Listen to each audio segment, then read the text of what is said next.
है मैंने mutual fund के बारे में पहली बार कैसे जाना, इसके बारे में आज का वीडियो है। उसके पहले भी कुछ कमेंट्स है कि ये कमेंट इस तरह से है कि राजू सर, अगर आज के एनएवी के रेट से हम पैसा रिडीम करते हैं तो 3 दिन के बाद पैसा अकाउंट में आता है, तो कौन से दिन का रेट एनएवी हमें मिलता है। तो इसके बारे में यहाँ पे पहले एमफी का जो रेगुलेशन है, सेबी का रेगुलेशन है, ये देख लेते हैं। 1:30 बजे लिखा हुआ है और 3 बजे लिखा हुआ है।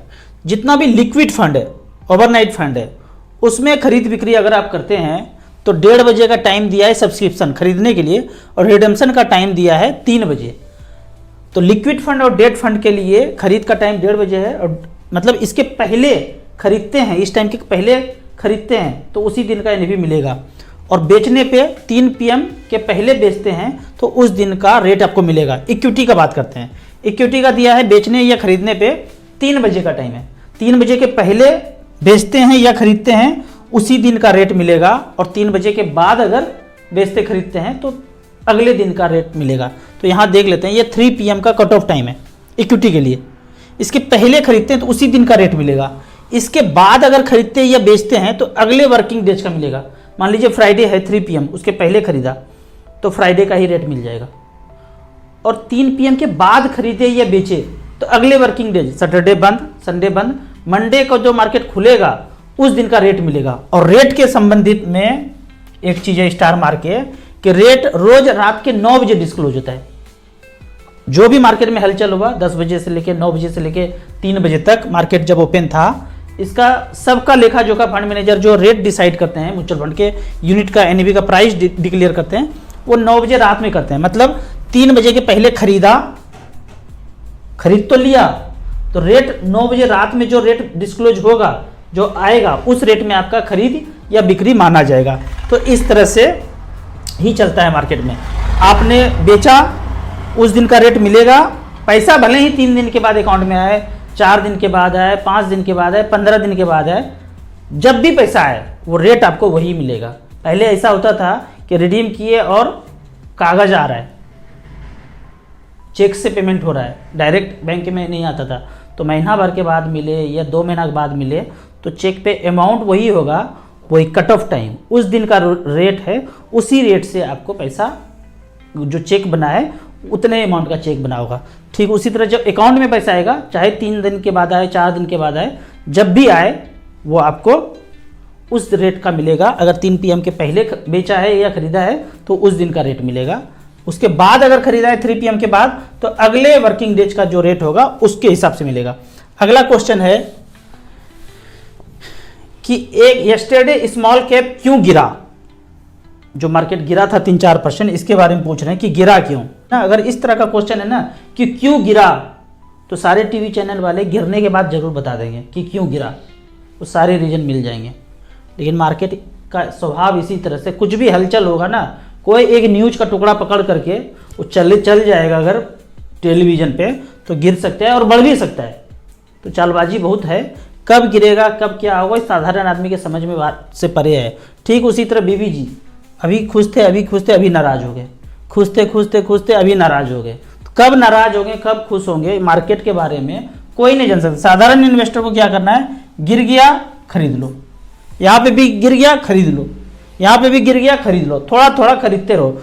बीबी जी नाराज हुई, बाहर से फूल लेके आइए, कुछ गिफ्ट लेके आइए, छोटा मोटा, वो खुश कर दीजिए। मार्केट को खुश कैसे करना है, अपने पोर्टफोलियो को कैसे खुश करना है, थोड़ा थोड़ा टॉपअप करते रहिए। तो इस तरह से ही बेड़ा पार लगेगा। आप ये क्वेश्चन में जाएंगे गिरा क्यों हुआ, छोटा से छोटा न्यूज में मार्केट गिर जाता है और बढ़ जाता है, इसके पचेड़े में फंसेंगे तो अपना काम धंधा आपका छूट जाएगा। अगला क्वेश्चन देखते हैं। राजू सर नमस्ते, सोवरेन गोल्ड फंड का बॉन्ड लेना चाहिए या नहीं लेना चाहिए।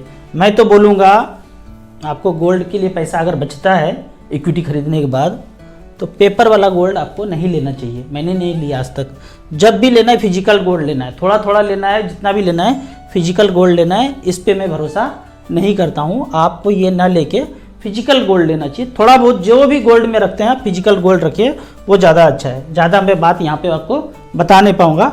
बस फिजिकल गोल्ड मैं नहीं खरीदता हूँ, ये गोल्ड बॉन्ड वगैरह आपको फिजिकल गोल्ड में जाना चाहिए। थोड़ा बहुत फिजिकल गोल्ड ही रखिए, वो ज़्यादा बेहतर है। नहीं बचता है पैसा, इक्विटी म्यूचुअल फंड में इन्वेस्ट करते रहिए और ये गोल्ड लेने का ज़रूरत नहीं है, लेना है तो फिजिकल गोल्ड लेना है। अगला क्वेश्चन है कि सर पहली बार आपका ब्लूटूथ कैसे ऑन हुआ, आपको म्यूचुअल फंड के बारे में कैसे पता चला? तो इसका कहानी जो पहली बार मुझे कैसे पता चला, मेरे घर में बेटी का जन्म हुआ तो उसके पहले कुछ इन्वेस्टमेंट करते नहीं थे। जैसे ही बच्चे का जन्म हुआ तो लगा कि भाई कुछ ना कुछ तो जमा करना पड़ेगा, होता ही है। जैसे ही आपके ऊपर एक नया दायित्व आता है तो आप फ्यूचर के बारे में थोड़ा सा सोचते हैं। तो 3,000 रुपये पर मंथ हम बचा सकते थे उस समय, 2007-8-9 का बात है। तो थोड़ा सा अध्ययन करने के बाद सबसे पहला काम क्या करते हैं हम लोग, इंश्योरेंस कंपनी के एजेंट को बुलाया कि भाई 3,000 रुपये पर मंथ करना है। तो फॉर्म वॉर्म भर के तैयार था, चेक वेक तैयार था, पैन कार्ड सब कुछ तैयार था। तो एक क्वेश्चन मेरे मन में आ गया कि मान लीजिए कि हम 3,000 रुपये पर मंथ देते हैं और 10 महीना के बाद पता चलता है कि 2 महीना हम पैसा नहीं दे पाए, तो क्या होगा? तो एजेंट का कहना था कि बाद में तीसरे महीने उस दोनों महीने का भी पैसा देना पड़ेगा, मतलब 6,000 रुपया और अगले महीना का 3,000, 9,000 रुपया देना पड़ेगा। मैंने कहा मेरे पास है ही नहीं, इतना ही बचाता हूँ 3,000 रुपये पर मंथ, तो एक्स्ट्रा कहाँ से आ जाएगा? तो सवाल ही नहीं है, हमारे पास है ही नहीं। तो इनका यही जवाब था कि भाई पीछे का तो देना पड़ेगा। ये वर्ड जो आया ना, देना पड़ेगा, तो मुझे यहाँ पे फ्रीडम नहीं लगा। मुझे भाई इसमें मुझे पैसा नहीं करना है, सब कागज वगज फाड़ फोड़ के फेंक दिया, यहाँ नहीं किया। फिर थोड़ा सा अध्ययन करना शुरू किया। अध्ययन करते करते एक दिन आईसीसी बैंक विजिट किए थे। एक बुकलेट पड़ा हुआ था, बैठे थे वेटिंग में, बुकलेट में लिखा हुआ था आईसीसी डायनेमिक प्लान, 1 साल में 47% का रिटर्न। खोपड़ी का ब्लूटूथ उसी समय ऑन होगा। भाई ये क्या चीज़ है? मैथमेटिक्स में 98% मार्क्स था 10th में या 12th में। भाई ये क्या चीज़ है? नंबर समझ में आता था। 47% 1 साल में, खोपड़ी बोलता 1 लाख लगाया था, 1,47,000 हो गए, ये क्या चीज़ है? उसके बाद तो आगे बढ़ते चले गए। चैनल पे, यूट्यूब पे जितना तरह का वीडियो था म्यूचुअल फंड संबंधित, वो सब कुछ 1 साल में घोट घाट के पी गए। फिर आगे बढ़ते गए। तो यहाँ से जर्नी हमारा शुरू हुआ। फिर उसके बाद जितना पैसा आता गया धीरे धीरे करके सारा पैसा इन्वेस्ट करते गए। अब अगला कमेंट्स देखते हैं। यहाँ पूछा गया है कि why did you travel in train. ये कहना चाह रहे हैं कि अंग्रेजी हिंदी में कि आप इतना पैसा बचा रहे थे तो ट्रेन में क्यों ट्रेवल किया, आप वॉकिंग करके क्यों नहीं चले गए, और जो पैसा बचता वो भी म्यूचुअल फंड में झोंक देते। कोई वीडियो देखे होंगे, इस तरह का कमेंट लिखा कि मैंने ज़िंदगी में और कुछ भी नहीं किया, सारा का सारा पैसा मच फंड में इन्वेस्ट करता गया और आज इतना ज़्यादा पोर्टफोलियो हो गया, तो हमने ज़िंदगी में कुछ किया ही नहीं। जबकि हमारे आसपास लोग जो हमारे मित्र हैं वो जानते हैं कि मैं बाकी सबसे ज़्यादा अच्छा ज़िंदगी जी है। क्यों? क्योंकि मान लेते हैं कि मैं 10,000 रुपये पर मंथ कमाता था तो 6,000 रुपये खर्चा कर देता था। बहुत पुराना ज़माना की बात कर रहा हूँ। 6,000 रुपये खर्च कर देता था और 4,000 रुपया या 3,000 रुपया इन्वेस्ट कर देता था। बाकी लोग क्या करते थे, वो पहले से फर्स्ट दिन से ही ईएमआई शुरू है, 5,000 रुपया ज़मीन के ईएमआई में जा रहा है और 5,000 रुपया में किसी तरह से जीवन यापन हो रहा है।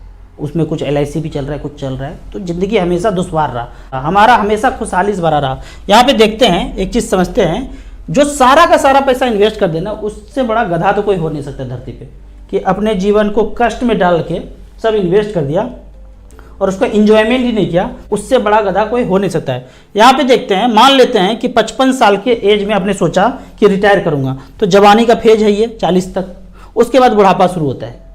तो आज आप किसी से पूछेंगे ना, बूढ़े लोगों से, आप अपने सोसाइटी में रहेंगे, जहाँ भी रहेंगे, 70 साल 75 साल 80 साल एज हो रहा होगा, आज भी शटर खोल रहे हैं, दुकान खोल रहे हैं। उनसे पूछिए कि आज आप शटर ना खोलें तो काम नहीं चलेगा आपका। बोलेंगे कैसे चलेगा, है ही नहीं कुछ।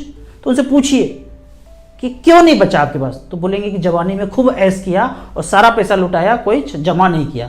तो जमा नहीं किया तो ये नौबत आया। तो यहाँ पे देखते हैं लगभग 40 साल तक जवानी का फेज है, उसके बाद थोड़ा सा गिरावट आएगा जवानी पे, बुढ़ापे की तरफ झुकना शुरू होंगे। तो मैं ये बोलता हूँ कि जब तक जवानी है ना, 25 से 40-45 तक, वो थोड़ा थोड़ा कष्ट करके पैसा जमा करते रहना है। वो कष्ट कैसा है, मैं अपना ये बता रहा हूँ, किसी दार्शनिक का वैज्ञानिक का बात नहीं बता रहा हूँ, अपना जीवन का बात बता रहा हूँ। हमने खाने पे कभी कष्ट नहीं किया, एकदम A1 खाना खाया हमेशा। कपड़ा थोड़ा सा लोअर क्वालिटी का पहना, ब्रांडेड नहीं पहना, उससे पैसा बचा, उसको इन्वेस्ट कर दिया। ट्रेन में कैलकुलेट करते थे, खोपड़ी लगाते थे, AC का किराया 2.5 गुना ज़्यादा है और स्लीपर का 2.5 गुना कम है, मतलब 1,000 अगर स्लीपर में है तो AC में 2,500 रुपया 3,000 रुपया जाता है। मोबाइल जिसमें सारा एप्लीकेशन बढ़िया से काम कर जाए। एप्लीकेशन कौन सा काम करेगा? वही व्हाट्सअप, वही फेसबुक, वही मेल चलाना है। अगर अलग से कुछ व्हाट्सअप खुलता होगा 1 लाख 2 लाख के मोबाइल पे, तब तो खरीदने का बात बनता है। पर एक ही चीज़ सेम टाइप से खुलता है, कोई फोटो भेजते हैं सेम उसका चेहरा वैसे ही दिखता है, फिर तो खरीदने का बात नहीं है। गाना वही किशोर कुमार का सुनना ही पड़ता है वैसे ही सारा म्यूजिक के साथ। तो 15,000 में वो सारा काम हो रहा है, तो 1 लाख का मोबाइल नहीं लेना है। पहली बार जब मैंने आईफोन लिया ना, तो मात्र 35,000 का लिया, 2-3 एक साथ ले लिया फैमिली मेम्बर्स के लिए भी। कहाँ वो 80,000 तक था, बोला मार्केट जब इसका गिरेगा तब खरीदूंगा। यहाँ भी खोपड़ी मार्केट गिरने पे तो 35-36,000 का मोबाइल आ गया, तब से आईफोन चल रहा है। लेकिन लोगों को देखेंगे नवाबी 80,000 का हो जाए, 1 लाख का हो जाए, आईफोन 14 हो जाए, प्लस हो जाए, माइनस हो जाए, 14 प्लस माइनस, 1 कैमरा 2 कैमरा 3 कोपड़ा। खोपड़ी का ऐसा घुमाया है ना कंपनियों ने कि आप उसी के पीछे पागल बने रहते हैं। फिर उसके बाद कहानी शुरू होता है ये बुढ़ापा वाला, 70 75 80 में भी शटर खोल रहे हैं, या फिर काम करने के लिए 80 के स्पीड में बाइक चलाते जा रहे हैं। अगला क्वेश्चन देखते हैं। इन सब के बीच 90% लोग जो बवंडर करते हैं, वो बवंडर हमने नहीं किया। वो कॉर्नर का बर्फी साइज वाला टुकड़ा कभी आंखों को पसंद ही नहीं है। बर्फी साइज वाला टुकड़ा, उसमें लगा दिया 20 लाख 30 लाख रुपया, लोन EMI चलता जा रहा है। ज़िंदगी में का सारा पैसा जवानी का वहाँ झोंकते जा रहे हैं। हमने वो झोंका झोंकी वाला काम नहीं किया।